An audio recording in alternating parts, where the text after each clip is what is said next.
ಸುರತ್ಕಲ್ ಮಾರುಕಟ್ಟೆ ಕಾಮಗಾರಿ ವಿಳಂಬ, ಇ ಖಾತಾ ಸಮಸ್ಯೆ, property tax, trade licence, online system, ಘನತ್ಯಾಜ್ಯ ಸೆಸ್ ಹಾಗೂ ಕುಡಿಯುವ ನೀರಿನ ಬಿಲ್ಗಳ ಹೆಚ್ಚಳವನ್ನು ವಿರೋಧಿಸಿ ಸುರತ್ಕಲ್ ಬ್ಲಾಕ್ ಕಾಂಗ್ರೆಸ್ ವತಿಯಿಂದ ಪ್ರತಿಭಟನೆ ನಡೆಸಿದರು.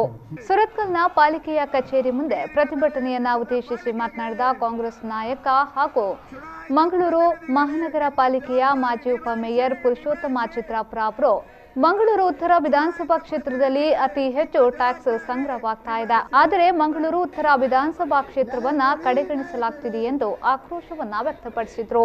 ಟ್ಯಾಕ್ಸ್ಗಳನ್ನು ಕಾರ್ಪೊರೇಷನ್ಗೆ ಸಲ್ಲಿಸದೆ, ಅದು MRP ಇರಲಿ, SPCL ಇರಲಿ, BPCL ಇರಲಿ ಅಥವಾ ನ್ಯೂ ಮಂಗಳೂರು ಪೋರ್ಟ್ ಇರಲಿ, MCF ಇರಲಿ, ಈ ಎಲ್ಲ ಬೃಹತ್ ಕಾರ್ಖಾನೆಗಳು ಇರುವುದು ಇವತ್ತು ಮಂಗಳೂರು ನಗರ ಉತ್ತರ ವಿಧಾನ ಕ್ಷೇತ್ರದಲ್ಲಿ.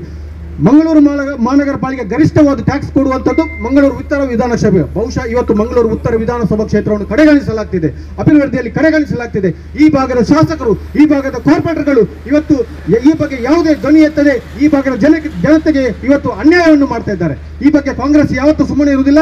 ಇವತ್ತಿನಿಂದ ನಮ್ಮ ಹೋರಾಟ ಪ್ರಾರಂಭವಾಗಿದೆ ಅಂತ ಹೇಳಲಿಕ್ಕೆ ಇಚ್ಛೆ ಪಡ್ತೇನೆ. ಬಹುಶಃ ಸ್ಮಾರ್ಟ್ ಸಿಟಿಯ ಕಾನ್ಸೆಪ್ಟ್ ನೀವು ಅರ್ಥ ನೋಡಿಕೊಳ್ಬಹುದು. ಮಂಗಳೂರು ಹೃದಯ ಭಾಗಕ್ಕೆ ಹೋದಾಗ ಯಾವುದ್ರಲ್ಲಿ ಕಮಿಷನ್ ಜಾಸ್ತಿ ಸಿಗ್ತದೆ ಅದನ್ನು ಮಾತ್ರ ಇವತ್ತು ಅಭಿವೃದ್ಧಿ ಮಾಡ್ತಾ ಇದ್ದಾರೆ. ಬಹುಶಃ ಇಂಟರ್ಲಾಕ್ ಇದ್ದ ಕಾಂಕ್ರೀಟ್ ರೋಡ್ ಅನ್ನು.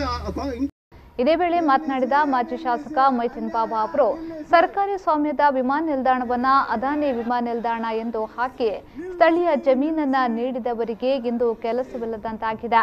ರೈತ ವಿರೋಧಿ ಕಾನೂನನ್ನ ಜಾರಿಗೆ ತಂದು ರೈತರು ಜೀವಿಸಲು ಸಾಧ್ಯವಾಗದಂತಹ ಪರಿಸ್ಥಿತಿ ನಿರ್ಮಾಣವಾಗಿದೆ ಎಂದು ಹೇಳಿದರು.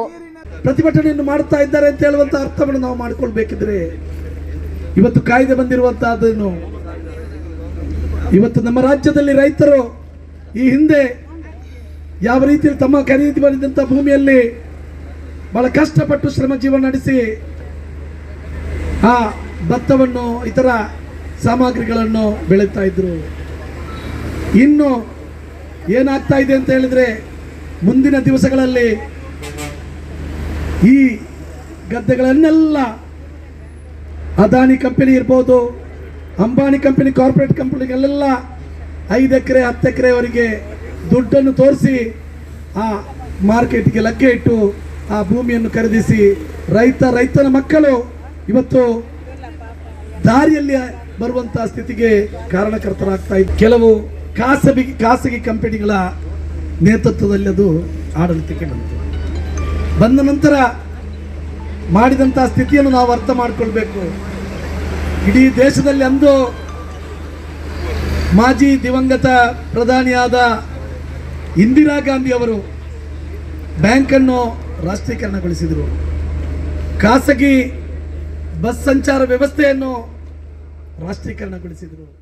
ಸುರತ್ಕಲ್ ಬ್ಲಾಕ್ ಕಾಂಗ್ರೆಸ್ ಅಧ್ಯಕ್ಷ ಕೆ ಸದಾಶಿವ ಶೆಟ್ಟಿ ಕುಳಾಯಿ, ಮಂಗಳೂರು ಉತ್ತರ ವಿಧಾನಸಭಾ ಕ್ಷೇತ್ರದ ಪ್ರಚಾರ ಸಮಿತಿ ಅಧ್ಯಕ್ಷ ವೈ ರಾಘವೇಂದ್ರ ರಾವ್, ಹಿಂದುಳಿದ ವರ್ಗಗಳ ಮುಖಂಡ ಆನಂದ್ ಅಮೀನ್, ಅನಿಲ್ ಕುಮಾರ್, ಕೆ ಮೊಹಮ್ಮದ್, ಬಶೀರ್ ಬೈಕಂಪಾಡಿ, ಪ್ರತಿಭಾ ಕುಳಾಯಿ, ಮೆಲ್ವಿನ್, ಶ್ಯಾಮರಾಯ ಸುವರ್ಣ, ಶಶಿಕಲಾ ಪದ್ಮನಾಭ, ಗೋವರ್ಧನ್ ಶೆಟ್ಟಿಗರ್, ಸಂಶಾದ್, ಚಂದ್ರಿಕಾ ಮೊದಲಾದವರು ಈ ಸಂದರ್ಭ ಪ್ರತಿಭಟನೆಯಲ್ಲಿ ಪಾಲ್ಗೊಂಡಿದ್ದರು.